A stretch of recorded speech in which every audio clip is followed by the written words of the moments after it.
Un homme de 50 ans, alcoolique depuis 3 ans, consulte son médecin après un sevrage éthylique de 2 jours. Il se plaint de perte de mémoire, de douleurs musculaires et se dit confus. Après quelques tests neurologiques, le médecin en arrive au diagnostic de la crise d'épilepsie de type tonico-clonique.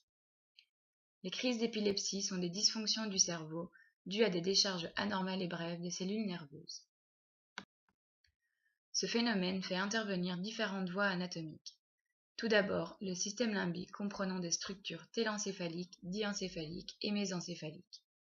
Le système limbique joue un rôle dans les émotions, la mémoire et dans la régulation de la conduite.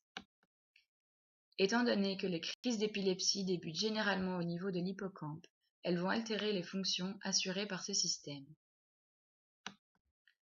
Le circuit de la récompense est également impliqué car l'alcool active une région au centre de notre cerveau qui est l'aire tegmentale ventrale, comprenant des neurones dopaminergiques qui envoient des informations aux différentes régions du circuit de la récompense, d'où la sensation de bien-être procurée par la libération de dopamine lors de la consommation d'alcool.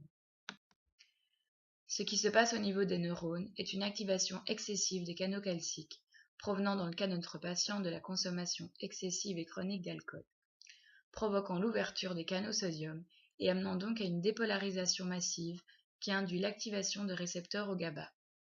Le GABA a pour effet de diminuer l'activité des neurones grâce à l'entrée d'ions chlore. Les vagues de calcium se propagent au-delà des jonctions serrées des cellules gliales et une crise d'épilepsie apparaîtra lorsqu'un certain nombre de neurones sera activé. L'alcool renforce l'effet inhibiteur du GABA lors de sa fixation sur le récepteur, permettant à ce dernier de rester ouvert plus longtemps et de faire entrer plus de charges négatives.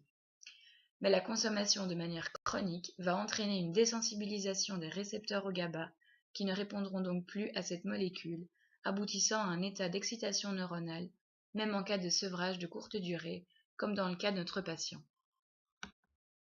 Lors de crises d'épilepsie de type grand mal, le patient présente des convulsions suite à des contractions spasmodiques des muscles. Ces crises sont de l'ordre de quelques minutes et le patient reprend conscience petit à petit, mais reste dans un état confusionnel. Pour le traitement du patient, on utilise du diazépam qui fait partie de la famille des benzodiazépines, qui est un tranquillisant augmentant la transmission GABAergique. Cette molécule va se placer sur son site de fixation, situé à l'extérieur du pore, et va moduler le canal. On administre également au patient de la vitamine B, car la glutamate décarboxylase l'utilise comme cofacteur afin de former du GABA. Le patient est de plus pris en charge par un service de psychiatrie et privé de toute consommation alcoolique afin de resensibiliser ses récepteurs au GABA et de retrouver une activité neuronale correcte.